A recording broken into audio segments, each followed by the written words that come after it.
MLA MP आउ ठिया हेबे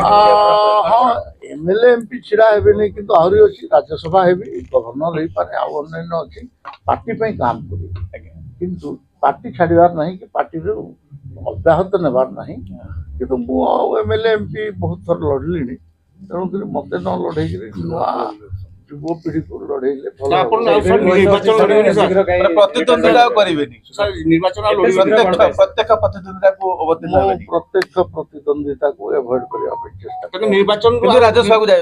राज्यसभा को हाँ राज्यसभा जाई पारे गवर्नर रही पारे ଗଭର୍ଣ୍ଣର ନିର୍ବାଚନ ଲଢିବେ ନା राज्यपाल हवा कथा सुना मु नहीं नहीं मु जानी नहीं पार्टी कौन निर्णय करू मु जानी पार्टी एटा मोर मत आज्ञा मोर मत मु लड़बी नहीं बोली किंतु पार्टी जदि कहे जबरदस्ती आउतरे लड़ बोली